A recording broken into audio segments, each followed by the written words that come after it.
Salve, salve ouvintes e ouvintes do podcast do lado esquerdo do muro, do Conexão Israel. Estamos de volta mais uma semana, eu, Marco Lorenstein, e o João Miragaia. Fala, João. Fala, Marquinhos. Fala, pessoal. Tudo bem? Tranquilo, na boa. E vamos aí passando as últimas notícias, as notícias mais importantes que aconteceram aqui em Israel nessa última semana. Uma semana que, mais uma vez, né, a gente teve um feriado, né, feriado de praticamente 2 dias, na terça e na quarta-feira, o Yom Kippur, o Dia do Perdão, em que realmente o país inteiro para, né, as pessoas não andam nem de carro, crianças andando de bicicleta na rua, aquelas coisas todas.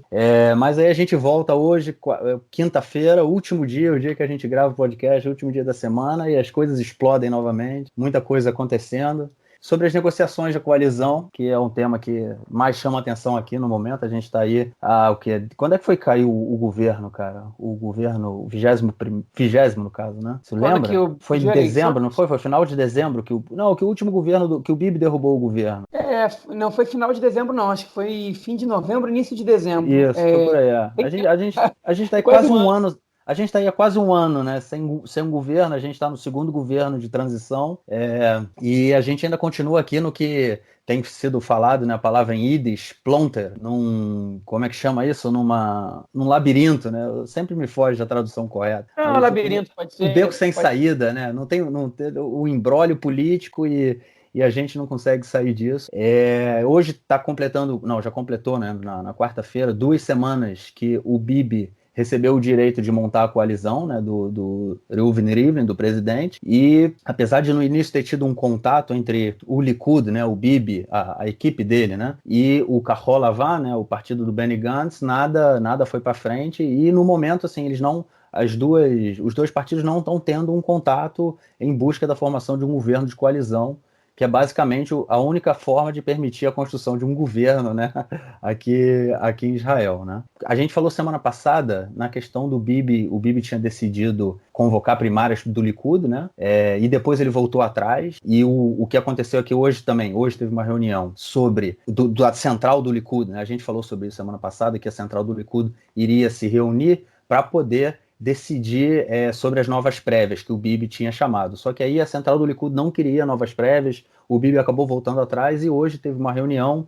da central do Likud, eu acho que está tendo ainda, que a ideia era que ratificassem o nome do Bibi enquanto o candidato, né, enquanto o líder do Likud, no caso da formação de um governo, porque essa era uma exigência, né, do Kahol Lavan, para entrar num governo de coalizão com o Bibi, com o Likud, no caso, que o Bibi não fosse o primeiro-ministro, não fosse a cabeça do Likud, né? E agora o Likud fortalece essa posição. Então, não em função disso, que até o que aconteceu ontem, um passo interessante foi dado pelo Avigdor Lieberman, né, que a gente do Partido Israel Nossa Casa, Israel Beiteinu, que o que ele falou, que ele desde o início tem falado na formação de um governo de coalizão entre o Likud e o Kahol Lavan e ele, né, obviamente, e aí a ideia que ele colocou foi uma ideia que o Likud, né, que o Likud formou aquele bloco com os partidos de direita, que o Likud saísse desse bloco e negociasse somente com o Kahol Lavan, né, e com o Lieberman no caso, e o Kahol Lavan iria abrir mão dessa postura de não ter o Bibi enquanto primeiro-ministro. O Kahol Lavan teria que dar um passo atrás, o Bibi teria que dar um passo atrás também, e aí eles começariam essa discussão para a formação de um governo de coalizão. Aparentemente, o que eu vi no rádio de um deputado do Likud é que eles não estão muito crentes nessa postura, eles acham que o Lieberman e o Kahol Lavan, o Benny Gantz, eles estão trabalhando em conjunto. Essa foi uma proposta apresentada pelo Lieberman somente porque o Kahol Lavan concordou com isso, né, no caso, estão trabalhando em conjunto, então o Likud não está muito à vontade com essa proposta que foi apresentada pelo Lieberman. Continuamos aí nessa questão, não sabemos se o Likud vai dar esse passo e agora tentar formar um governo de coalizão. O prazo, o Bibi, né, desculpa, ainda tem 2 semanas para tentar montar o governo. Aparentemente ele não vai conseguir, não tem como sair disso, e a questão é se o Benny Gantz vai ter o direito de montar o governo, e quem vai, e se ele conseguiria fazer isso também, né? E ver os passos aí que vão daqui para frente, né, cara? Mas o que você acha aí desse imbróglio político que a gente tá metido? Na verdade, não foi nenhuma surpresa para mim que essa semana a gente não teve nenhum avanço, né? Porque a semana foi de Yom Kippur, né? Que é o Dia do Perdão, que é uma das festas mais importantes, como você como você registrou aí no início, se não a mais destacada do calendário judaico, e ela envolve 2 dias praticamente que ninguém faz nada, né? Que dos jornais não funciona, a televisão não funciona, nada funciona, logicamente que ninguém ia se reunir para falar de formação do governo nesse dia, então não me espanta que não tenham tido grandes avanços até Yom Kippur. Por outro lado, o que se falava, né, que o Netanyahu disse que se não conseguisse avançar com as negociações com o Azul e Branco até Yom Kippur, ele ia devolver o mandato para o Rivlin. E Yom Kippur acabou ontem à noite. E ele não devolveu o mandato para o Rivlin. E amanhã já entra o Shabat. Isso não quer dizer que eles não negociam durante o sábado, mas enfim, ele não fez o que ele disse que ia fazer. Né? Essa suposta proposta do Lieberman, né, ela não exige muito de nenhum dos dois, né, na verdade. Ela só exige que os dois lados eles baixem um pouco as máscaras, né? E que o Lieberman apareça como um grande como se chama?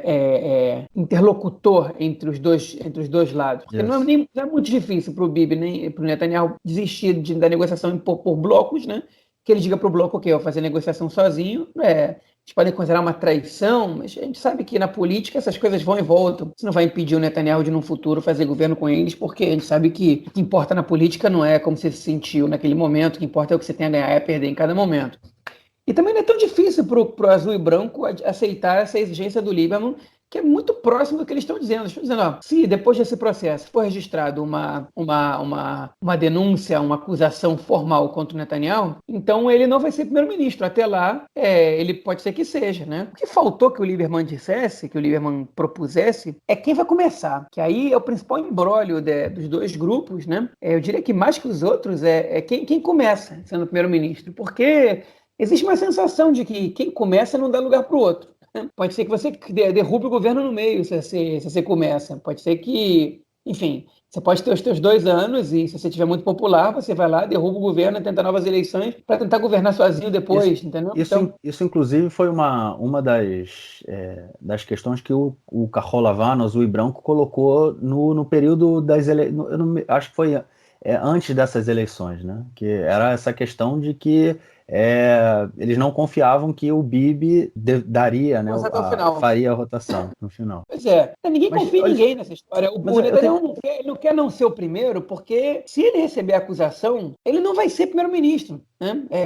Porque aí o Azul e Branco tem todas as cartas necessárias para derrubar o cara, né? Para ele não ser primeiro. Então ele não vai abrir mão de ser o número 1 e o Azul e Branco também não vai. Então o Lieberman ele vem com uma proposta que parece bastante razoável para os dois lados, mas ela não corresponde a uma exigência básica, que é quem começa. Né? Nesse momento, não é uma questão de ego, quem começa é uma questão de sobrevivência política dos dois lados. Okay? Tanto do Azul e Branco como partido, de uma maneira geral, quanto do Netanyahu como personagem na política israelense, que é tão importante quanto, ou mais ainda, até do que o Azul e Branco como partido, porque a gente sabe que os partidos de centro, eles desaparecem e aparecem novos e não são fixos no espectro político israelense. Mas o Netanyahu é uma figura de destaque há muitos anos. Então eu acho que está todo mundo aí brigando pela sobrevivência, e esse quem é o primeiro é a sobrevivência dos dois. Então eu não estou vendo muita possibilidade de solução se o Bibi não sair, né?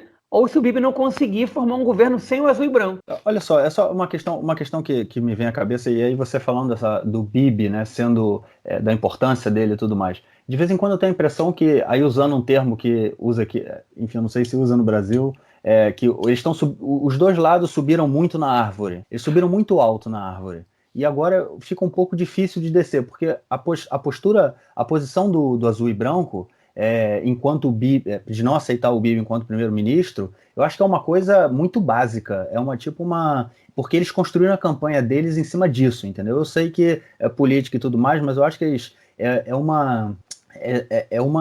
muito contraditório em cima do que eles construíram, em cima da política, da campanha que eles fizeram, né, nas 2 eleições. E o Bibi, por outro lado, também ele não quer, a postura dele de ser o primeiro e de ser não descer, e de ter o bloco do lado dele, acaba subindo muito na árvore. Eu não sei se eles vão ser capazes de descer. De vez em quando eu tenho essa impressão, que eu acho que voltar atrás nesse momento, eles podem se ferir muito em termos de opinião pública, eleitorado, e aí já cair. Eu acho que entra nessa questão da sobrevivência, entendeu? Porque se um deles resolve descer da árvore, pode ser que realmente perca completamente a relevância política. Eles criaram uma situação de que qualquer um dos lados se abrir mão do que prometeu, do que quis garantir aos eleitores, ele se suicida politicamente, né? Mas por outro lado, eu acho que mesmo que eles não tivessem prometido isso, abrir mão do que eles estão exigindo, acaba sendo uma espécie de suicídio para os dois de qualquer maneira. É verdade, é isso. Você não pode ser o fraco na história agora de jeito nenhum. Então, eu acho que Israel está caminhando para uma situação que é parecida com o que está acontecendo em alguns países europeus parlamentaristas, como a Espanha, como a Grécia, né? Que é não conseguir definir as eleições. E eu acho que se Israel não conseguir, tiver que passar por terceiras eleições agora, no ano que vem, eu acho que vai ter uma mudança de legislação no país, provavelmente uma mini reforma política, que talvez aumente a cláusula de barreira para diminuir ainda mais os blocos, os pequenos partidos, que talvez crie um mecanismo como que existe na Grécia, por exemplo, de que o partido mais votado recebe um bônus de tantas cadeiras para poder transformar em governável o sistema político israelense, que parece a coalizão parece que não tem possibilidade de ser montada de acordo com a configuração que a gente tem, né?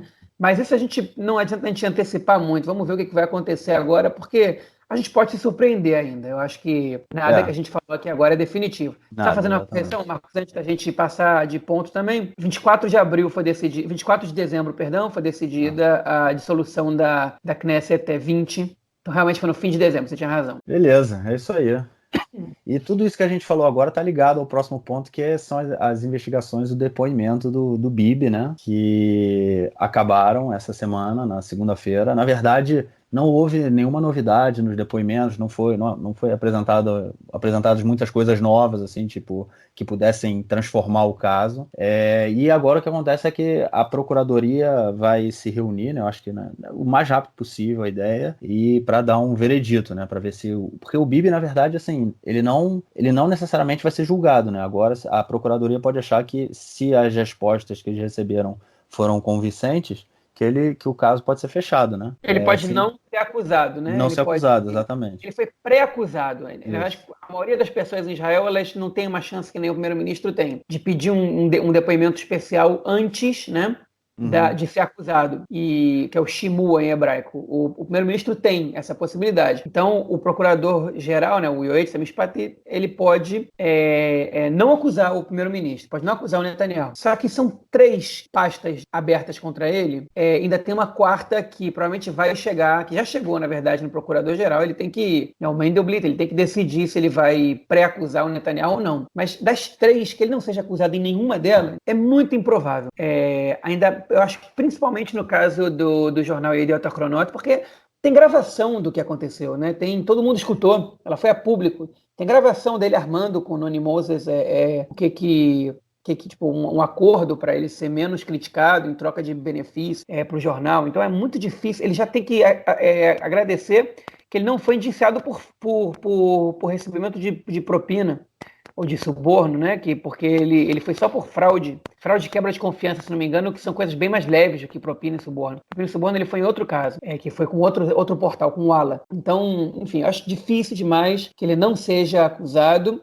A pergunta é quando, né? E isso pode definir muitas coisas. Mas, na minha opinião, pelo menos um dos 3 ele vai ser acusado, com chances razoáveis dos 3. Vamos ver, né, o que o seu Bibi arruma pra gente aí nos próximos dias, né, cara? O seu Bibi não, o seu Mandelblit, né? É o cara que vai decidir. Ele tem que jogar. A princípio, ele tem que fazer isso rápido, porque se trata do primeiro-ministro do país, não dá pra ficar enrolando. Né? O cara ou ele se preocupa com se defender na justiça, ou ele se preocupa com o futuro do país, né? Então, com o presente do país. Então, o Mendelblit não pode demorar 20 anos para decidir essas coisas. Ele tem que decidir isso rápido. Isso exige uma rapidez especial, né? E ele já demorou muito para aceitar as pré-acusações anteriores. Então, agora a pressão em cima dele é muito grande. Próximas semanas, novidades, dias quentes virão. E um outro tema que a gente queria estar tratando também hoje, a gente falou da semana passada, que já estava acontecendo, eram as manifestações, né? Mas atualiza a gente aí. O que aconteceu mais nas manifestações árabes? Pois é, cara. As manifestações continuam, né? São manifestações que vêm acontecendo contra na verdade, é pela presença da polícia, né, para combate ao crime organizado, né? Esse ano foram mais de 70 mortes, 70 assassinatos nas cidades árabes, vilarejos árabes, e a população árabe de Israel foi para a rua, principalmente no norte, né, onde as cidades árabes se concentram, e pedir para que o governo faça alguma coisa, né? As manifestações também foram sempre acompanhadas pelos partidos da lista conjunta, né, que são os partidos árabes, mais o Partido Comunista, né, que é binacional, e vem acontecendo, né? E aí o que eles tinham marcado para hoje, né, a princípio uma reunião com o ministro do Interior, né? Não, ministro da Segurança Pública. Da Segurança Interior, da Isso, Segurança Pública, melhor traduzido. ele é o Gilad Erdan, né? E aí eles marcaram uma reunião com o Gilad Erdan para poder debater o tema. E o que aconteceu, assim, o Gilad Erdan, essa semana, ele deu um depoimento que foi muito racista, né? Que ele veio falar que a violência nas cidades árabes, ela é por conta de questões culturais, né? Que por isso que há um número alto de assassinatos e de crimes é uma questão cultural. E disse que ele tem prova disso, porque o governo investiu nos últimos anos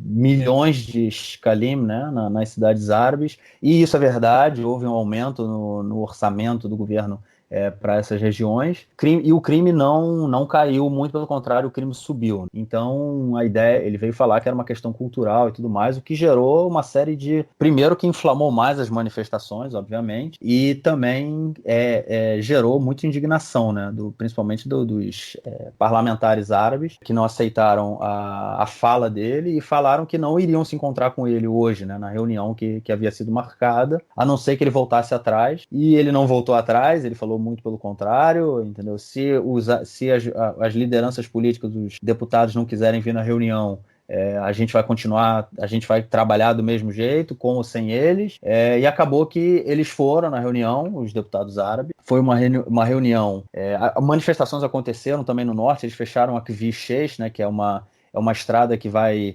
desde o sul de Beersheba até o norte em Yokneam, ela é bem longa, é uma estrada que ela tem, como é que chama? Pedágio, né? É a única estrada, acho que é a única. Não, tem o túnel em Haifa também tem pedágio, mas eu acho que só esses dois são as únicas estradas com pedágio aqui em Israel. E eles fecharam a estrada pela manifestação, também houve manifestação em Jerusalém, centenas de pessoas foram para a reunião, ficaram na porta da reunião hoje, né, com o ministro da Segurança Pública, e as lideranças árabes. E aí o que eles decidiram é que o governo vai aumentar imediatamente em 600 o número de policiais nas cidades árabes, nas delegacias. Muitas manifestações, a maioria das manifestações nas cidades árabes também aconteceram em frente às estações de polícia. E uma outra coisa importante é que agora o combate ao crime organizado nas cidades árabes, né, vai ser feito pelo departamento, pela Delegacia de Combate ao Crime Organizado. Vamos dizer assim, que é a Lahav Arba 443. Foram eles, inclusive, que denunciaram, fizeram a investigação do Bibi. E eles que vão ser os responsáveis agora pelas investigações, né, do crime organizado nas cidades árabes. Foi basicamente isso, as manifestações vão continuar, eles falaram, é possível que agora, nos próximos dias, tenha uma diminuída por conta dos feriados, mas volta a subir. Eu acho que realmente, como a gente falou semana passada, que a população árabe deu um basta, eu acho que está muito nesse sentido. As manifestações estão crescendo, os parlamentares árabes, eu acho que estão trabalhando com isso, entendeu? Estão junto da população, e isso tem afetado, as manifestações também estão acontecendo em cidades drusas, que é bem interessante, né? No caso da gente estar vendo aí uma união entre duas minorias no combate ao crime. E o que me chama muita atenção, né, cara, é essa visão do Estado de que o combate ao crime organizado e ao crime de uma forma geral, ele deva ser feito somente através da força policial, né, cara? Da repressão, né? A gente falou disso semana passada, né? A gente tem 70 anos aí de minorias que realmente foram marginalizadas dentro da política israelense por diversos motivos, e é óbvio que o crime vai crescer nessas regiões, né? Então, a repressão, ela somente como é que você está combatendo o efeito e não a causa, né? Enfim, acho que essa visão de política de segurança enquanto repressão é muito, muito complicada, principalmente em se tratando de uma minoria nacional, mas é o que a gente tem por agora, é o que a gente viu aí do ministro Erdan falando e do que vai ser feito. Apesar dos parlamentares da lista unificada, né, não estarem muito confiantes de que vai acontecer, de que o governo vai ter alguma política séria, né, para a população árabe do combate ao crime organizado. Vamos ver os próximos dias aí também. Você tocou num ponto importante que é a ausência de poder público, né, nos vilarejos árabes, nas cidades árabes. O Estado ele não se faz tão presente em alguns lugares como ele se faz em outros. Isso não é só nas cidades árabes, né? Muitos lugares da periferia israelense, assim, acho que a população que mais sofre com a ausência de poder público são os beduínos, né? Sim, que no sul, principalmente os do Negev, mas parte da população na periferia também, alguns lugares do país, a região que está próxima de Gaza, que apesar de alguns incentivos, né, da mesma maneira que aumentou o orçamento de segurança para as cidades árabes, ela está longe, né, os indicativos sociais eles são muito baixos, eles estão longe de receber um investimento razoável. A gente sabe que violência ela está sempre atrelada à ausência do Estado nesses lugares, né? Se você não tem um mínimo de condições para que as pessoas sejam educadas, para que as pessoas tenham oportunidades, para que as pessoas tenham uma vida digna, o número de violência, a violência ela aumenta. Não estou dizendo que pobre é violento e rico não é isso que eu estou querendo dizer, mas estou dizendo que existe uma relação clara entre esses dois fatores, isso é provado por diversas pesquisas mundialmente falando. Mas, enfim, Marcos, eu também acho que uma coisa importante falar que você ressaltou bem, né, que essa questão, quando ele aponta que é um problema cultural da sociedade árabe, além de ser um comentário racista ou islamofóbico, né, ele é contraditório porque, em alguns casos, o próprio discurso do governo é que os árabes israelenses chegam a ter juízes, tem escritores e tem pessoas que se destacam na sociedade, tudo isso porque Israel é um país ocidentalizado. Então, se Israel é um país ocidentalizado e muda a cultura dos árabes de alguma maneira, então como é que muda só de uns e não muda de outro? É uma coisa que fica um pouco... Você justifica que é cultural quando você quer mostrar uma coisa boa, mas você esquece que é cultural, né? Quando você quer mostrar uma coisa boa, mas você lembra que a cultura deles é diferente, e claro, negativamente você lembra disso. Quando acontece uma coisa ruim, né? É um pouco contraditório. E também eu acho que quando ele aponta que é um problema cultural, ele lava as mãos, né, para o problema. Como ministro da Segurança Pública, ele diz, eu não tenho como resolver esse problema porque esse problema é cultural. Então, não adianta, né? Eu posso fazer o que eu quiser, o que eu puder, eu posso investir dinheiro com polícia, com projetos sociais, mas a cultura deles é uma cultura violenta, então a única maneira da gente resolver esse problema é ocidentalizando ou judaicizando a cultura árabe. E a gente sabe que isso é uma falácia, que isso não vai acontecer, que os árabes têm status de minoria nacional, que eles têm o direito de ser educados na sua própria língua, que eles não vão abrir mão da sua cultura. Tem países que tentaram, por dezenas de anos no século XX, mudar a cultura de algumas regiões, né, dos seus países, e não funciona, isso não se apaga, né? E mesmo que funcionasse, a gente tem que também perguntar se essa coisa é correta a fazer. Na minha opinião, claramente não. Eu acho que é óbvio, né, que existem coisas que são melhores que outras, né? Na civilização ocidental, existem coisas que a gente trouxe para o mundo da civilização ocidental que são positivas e que a gente tem que se amparar nelas, mas a cultura árabe também trouxe coisas positivas para o mundo. E A história do povo judeu tem uma série de passagens onde tentaram apagar a cultura judaica. Pois é, uma série. E tem coisas da cultura judaica que também ficaram para trás, né? Os judeus não fazem mais sacrifícios de animais. Sim. Inclusive, a população de Israel é vegetariana aos montes. Então, tem que parar com esse discurso demagógico e entender qual é o trabalho dele, né? E tem que fazer trabalho em parceria com outros ministérios, né? Que chega a ser vergonhoso um ministro fazer um comentário desse tipo, né? Que é desculpa para não ter que trabalhar. E, lamentavelmente, o Gilad Erdan, ele faz muitos comentários desse tipo. Ele não poupa, né, cara? Ele não poupa comentário racista, cara. É um dos ministros que mais abre a boca para envergonhar a população israelense, lamentavelmente falando.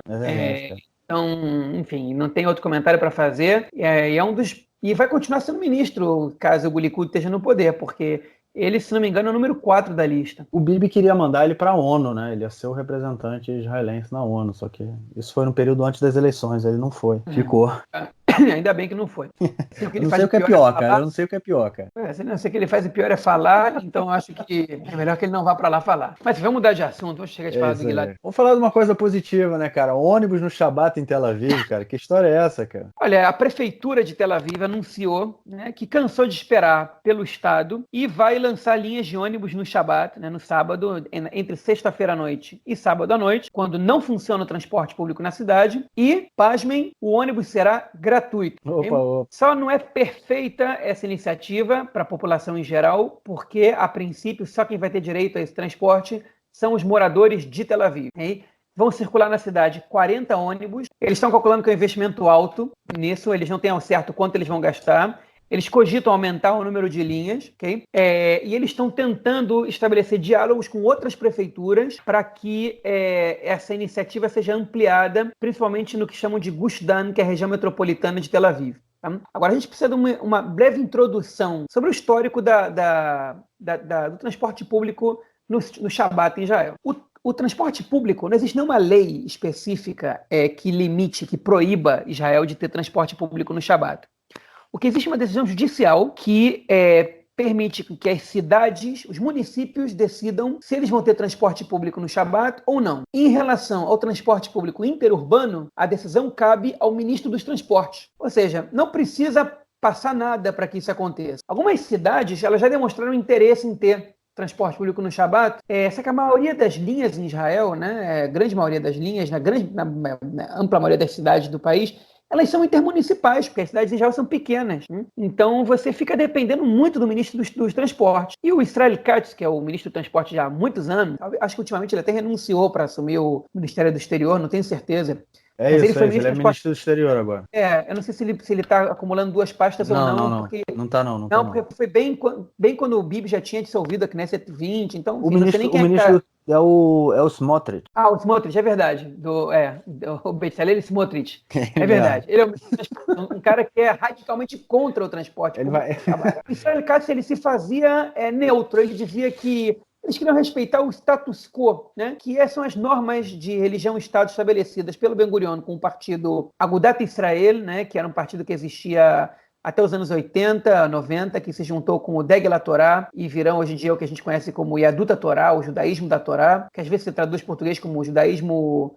Como é que é? Judaísmo único da Torá, mas que a tradução literal é só judaísmo da Torá, que era o partido dos ultra-ortodoxos askenazitas, né? Que é uma carta que o Ben-Gurion estabeleceu intenções do Estado com respeito a questões de religião, né? Em relação a leis civis. Mas o transporte público não aparece na carta do status quo, que é uma carta, né? Não é nenhuma lei, que não aparece nessa carta. O que se estabeleceu como naquele momento foi que as cidades que tinham transporte público antes do Estado de Israel ser criado continuam tendo. As cidades que não tinham, não têm. Haifa, por exemplo, tem transporte público no Shabat, é muito menor do que durante a semana, não atende a cidade inteira, e ninguém reclama disso, todo mundo sabe que tá bom. Inclusive, até Jerusalém tem, né, transporte público no Shabat, mas é o transporte público palestino, né, em Jerusalém Oriental, que às vezes até passa por regiões limítrofes, né, que dividem Jerusalém Oriental de Jerusalém Ocidental. É uma vanzinha que custa, inclusive, mais barato que o... Não, tem os ônibus mesmo. O ônibus vai para Ramallah, tem ônibus...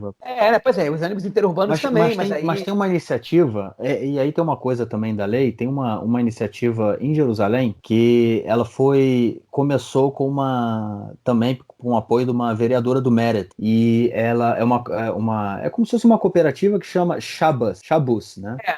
Pois é, mas não é público, né? Não é público. Uma cooperativa. Isso. Né? Isso também é permitido por lei, né? Também. Tem a famosa Munit Sherut, que são as vans. Exatamente. Em Tel Aviv há anos já tem Munit Sherut. Elas são privadas, que são táxis coletivos, né? Que são vans legalizadas, que levam as pessoas, mas não são públicas. Elas são privadas e funcionam de acordo com as suas próprias regras. Às vezes tem que esperar uma van encher para ir para o lugar onde você quer ir. Você pode ficar esperando 2 horas. E a van pode, de repente, decidir que não tem público e mudar de destino e ir para outro lugar, se não tem passageiros suficientes, né? Então, enfim, essa iniciativa da Prefeitura de Tel Aviv é inédita. Eles decidiram que não vão esperar pelo Ministério dos Transportes, eles não sabem nem quando é que vai ter governo, eles cansaram de esperar, e sabem que a população de Tel Aviv ela é majoritariamente laica, secular, e eles se ancoraram numa pesquisa feita pela organização Hadush, né, que é uma sigla para Lehofstadt Vestivion, que a tradução é em prol da liberdade e igualdade religiosa, né? Que fez uma pesquisa e descobriu que 73% da população judaica israelense é a favor do transporte público no Shabat, né? Limitado, que não passa em todos os lugares do país, mas que passa nos lugares onde a população quer que tenha. E a prefeitura de Tel Aviv está ancorada também em pesquisas. Eles chegaram para o seguinte: a gente vai entrar em contato com outros municípios e quem quiser vem com a gente. E outras prefeituras deram sinal verde de que vão tocar essa iniciativa adiante, com a prefeitura de Ramat HaSharon, que é uma cidade ao norte de Tel Aviv, né, com a prefeitura de Givatayim, que é uma cidade que está ao oriente de Tel Aviv, né? Então tem outras prefeituras que estão levando essa discussão adiante também. Essas duas deram um sinal muito positivo, né? Os dois prefeitos estão a favor, vão discutir com as câmaras municipais, e outras estão levando o assunto para as câmaras municipais também, mas ainda sem uma definição, porque algumas têm população um pouco mais tradicionalista, como, por exemplo, Petah Tikva, né, que não sabem exatamente o que fazer, que está ao norte de Tel Aviv também. Enfim, eles estão aí debatendo, porque se eles conseguem convencer a grande maioria das cidades do Gush Dan, dessa região metropolitana de Tel Aviv, a ter transporte público no Shabat, eles resolvem a questão da maior região metropolitana do país. E aí o Ministério dos Transportes não vai ter o que fazer, não vai conseguir interferir nessa questão, né?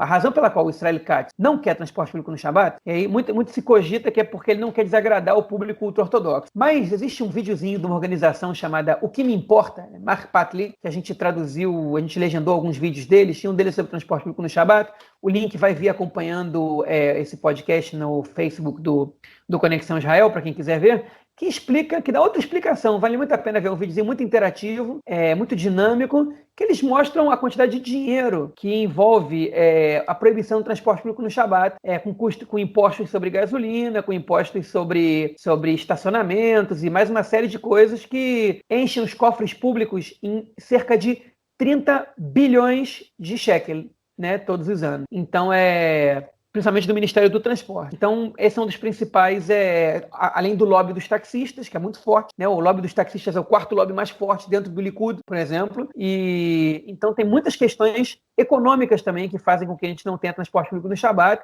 Não é só político, não é só para agradar a população ultra-ortodoxa, ortodoxa em geral, né, que não tem transporte público no Shabat. E esse videozinho mostra também de que maneira afeta a cidadania, de maneira afeta a democracia israelense, o fato de não ter transporte público no Shabat. Então vale a pena vocês conferirem. A iniciativa da Prefeitura de Tel Aviv parece ser bem interessante. Os ônibus não vão circular na cidade inteira. Tel Aviv também tem bairros mais tradicionais, como Shkonat Tikva, mais ao sul, como Yad Eliyahu, mais ao oriente da cidade. Então, nesses bairros, o transporte público não vai passar só nas regiões limítrofes, né? Mas é uma iniciativa, na verdade, totalmente inovadora, que vale ver o que vai acontecer, mas parece que já é um fato, né? Então, finalmente, depois de 71 anos, Tel Aviv vai ter transporte público no Shabat, não só a Monit Sherut, não só as vans cooperativas que já funcionam há muitos anos. Isso aí, boa notícia, né, cara? Vamos ver. Eu me lembro que quando eu morava em Jerusalém, eu morei um período no alojamento da universidade, né, em Yad Sofim. Cara, quando, vamos para Tel Aviv, e ia para Tel Aviv na sexta-feira ou no sábado, era pelo menos 100 shekels só para chegar em Tel Aviv, cara. Só para chegar no lugar em Tel Aviv, né, que eu tava indo. E é impressionante o dinheiro que realmente isso movimenta. Era 35 shekels para ir até o centro de Jerusalém, mais 35 da van, mais 35... Geralmente variava, ficava entre 100 e 115 shekels, o que eu gastava só de transporte para ir do norte de Jerusalém, da Universidade de Jerusalém, até um ponto em Tel Aviv, vamos dizer assim. Quando eu morei próximo, eu morei em Tel Aviv, eu também morei próximo a Jerusalém, no povoado de Mevaseret de Sion, que era um ponto no caminho do ônibus que passava aqui, ou da van que passava para ir para Tel Aviv, e eu deixei de ir em eventos importantes, familiares e de amigos, porque eu não tinha como ir, né? E foi quando eu e minha esposa decidimos comprar um carro, mesmo sem a gente ter muita grana naquele momento, ela estava desempregada, porque a gente não tinha como ter vida. Então você era obrigado a ter carro para poder desfrutar do teu direito de ir e vir, né, no país. A democracia realmente está limitada por essa lei. É isso.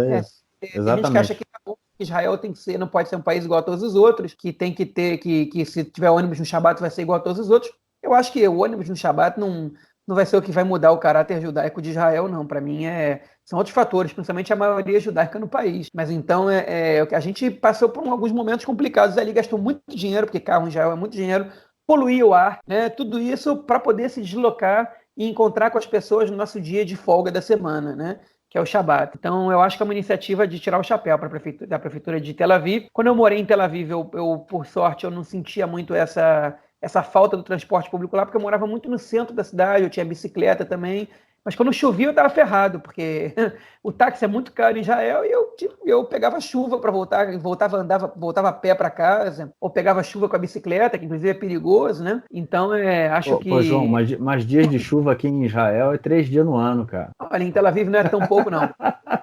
Três, Tô quatro brincando. meses, 3, 4 meses. Teve um janeiro que eu nunca vou me esquecer, que choveu 28 dias dos 31 Ué. dias de janeiro. Na verdade, o último inverno aqui, o inverno do ano passado, começou no ano passado, terminou esse ano, foi um inverno bem generoso em relação à água. Foi bem. Pois é. Israel chove, sim, não é que nem o Brasil, mas chove, chove poucos meses por ano. Tem muita gente que visita Israel durante o verão, acha que Israel não chove nunca no verão, né? Temperatura temperada mediterrânea, mas chove sim. Mas enfim, esse pode ser tema para outro momento. Agora que a gente está falando é do transporte público e o fato de ser gratuito.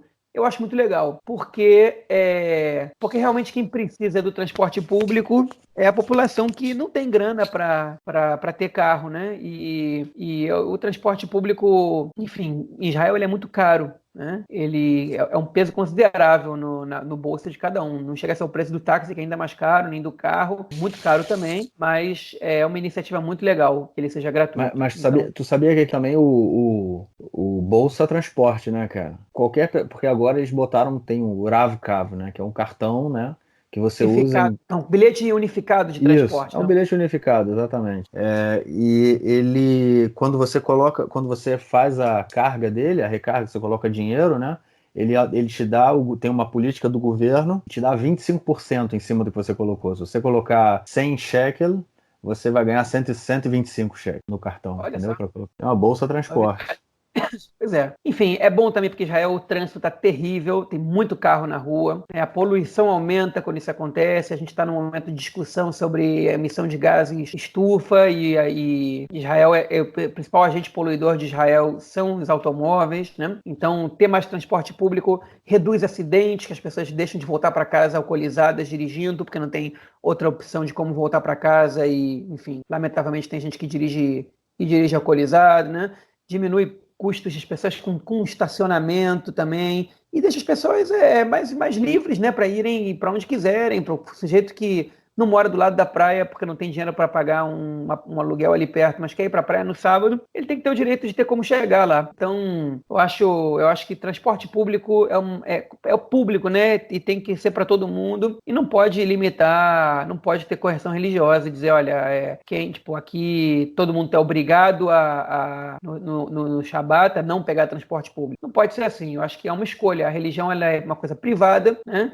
E quem quer seguir a Halakha, a lei judaica, decide se não quer pegar o transporte público. E pronto, né? Eu acho que a iniciativa ela ainda é muito respeitosa com a população ultra-ortodoxa, porque ela não vai fazer com que nenhum ônibus passe nos povoados de maioria ultra-ortodoxa. O que, a meu ver, não deveria ser nenhuma ofensa, né? Porque o fato de ter um ônibus passando na tua frente no sábado não quer dizer que você está desrespeitando o Shabat, mas enfim. A lei é muito cuidadosa, então agora falta que todo mundo tenha a tolerância de entender que o que é importante para um pode não ser importante para mim, eu tenho que respeitar isso também. É isso aí, é isso aí. Bom, vamos ficando por aqui, cara. Tá aí com o tempo avançado. É isso aí. Essas 4 notícias aí sobre Israel, sobre.